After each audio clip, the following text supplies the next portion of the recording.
Hi, this is Mighty John, the record guy from MoneyMusic.com, and welcome to our 4th episode of Money Music, where you'll learn the value of your vinyl records. Each episode, we feature 10 records, each worth up to $100 or more. And today, we'll answer one of the questions from our comments box. We hope you'll like, subscribe, comment, and hit that notification bell. The vault is open, so let's take a look and count them down. Number 10. Which version of the classic Stand By Me is worth up to $100? Stand By Me is a song recorded by over 400 recording artists. John Lennon brought it to the top 20 in 1975. Recorded on Apple Records, his version is worth no more than $10. The biggest hit was by Ben E. King, reaching number 4 on the Billboard Hot 100 in 1961. A copy on Atco Records can now sell for up to $30. But who has the most valuable version? That would be Muhammad Ali. Recording as Cassius Clay, his single was released in 1964 on Columbia Records. It's worth up to $100 with its picture sleeve. Guess he is the greatest. Number 9. Which number 1 song of 1957 is worth up to $150 today? All Shook Up by Elvis Presley shot up the Billboard charts in March of 1957 and stayed at number 1 for 8 weeks in a row. It was also Elvis's first number 1 song on the British charts. With sales of 2 million copies, Billboard listed it as the number 1 song for all of 1957. The 45 with picture sleeve, released by RCA, is worth up to $150 today. Number 8. What psychedelic album can get you $150 today? Blue Cheer rocked out of San Francisco in the late 60s and early 70s. They epitomized the psychedelic sound of that era. Jim Morrison of The Doors called Blue Cheer the single most powerful band I've ever seen. Their biggest hit, a cover of Eddie Cochran's Summertime Blues, reached number 14 in 1968. The 45 with picture sleeve can sell for $50. Their album, New Improved, released on Philips Records in 1969, is worth up to $150 today. Number 7. What Hollywood legend has a 45 worth up to $175? In 1961, to capitalize on the success of Clint Eastwood's popularity as Rowdy Yates on the TV hit Rawhide, Gothic Records released the single Unknown Girl of My Dreams. It's hard to think of Dirty Harry as you listen, but the single with its picture sleeve is now worth up to $175. Number 6. Who made Kansas City one of the most famous towns in rock and roll history? In 1959, Going to Kansas City by Wilbert Harrison hit number 1 on the Billboard Hot 100. In 2001, the song was honored with a Grammy Hall of Fame award. Recognized as one of the songs that shaped rock and roll, the 45 on Fury Records is worth up to $25. The 78 RPM version up to $200. In 1965, Sphere Sounds Records released the Kansas City album. It's worth up to $250 today. Number 5. Don't ever give your records to the junk man. Sell them. Patti LaBelle and the Bluebells are credited with having their first hit in 1964 with I Sold My Heart to the Junk Man. Released on Peak Records, the 45 with picture sleeve can sell for $75.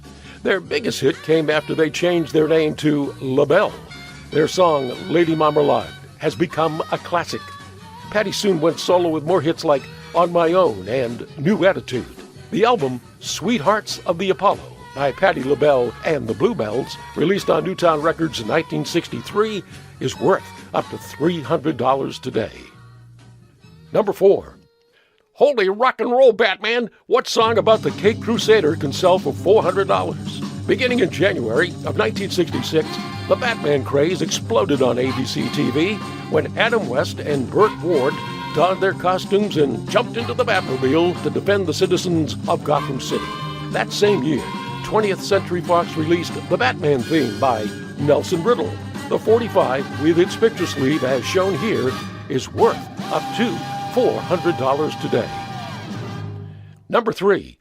What tribute record to Elvis and Groucho Marx can sell for $500? American Pie by Don McLean is one of the best-known super hits in the history of rock and roll. The song is a tribute to the great rockers of the 50s and a lament of lost innocence that followed the deaths of Buddy Holly, Ritchie Valens, and the Big Bopper in a small plane crash in an Iowa cornfield. The multi-million selling album American Pie, released by United Artists in 1971, is worth no more than $30. But in 1977, United Artists issued a 12-inch 45 of American Pie, the full-length version.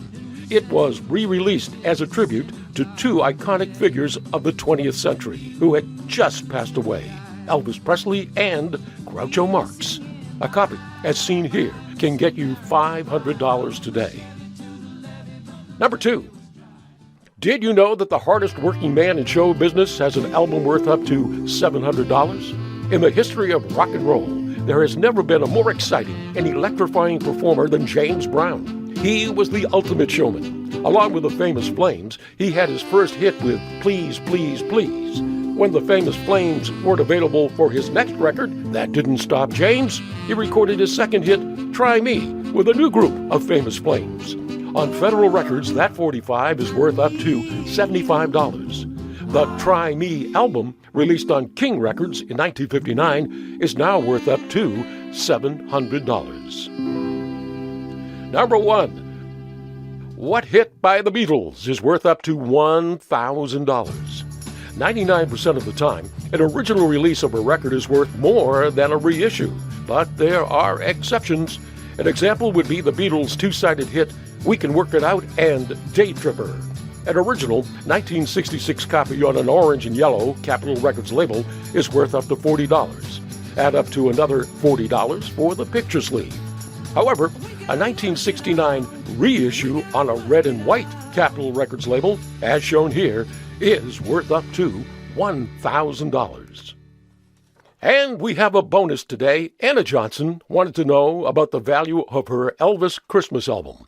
Well, Anna, there are several Elvis Christmas albums, but the big money is for his first Christmas album issued in 1957, with the catalog number of LOC 1035 printed on the cover.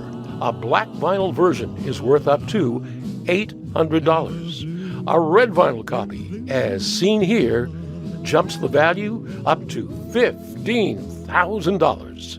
If there is a record you would like us to feature here on Mighty John's Money Music, please post it in the comment section. Thanks for watching.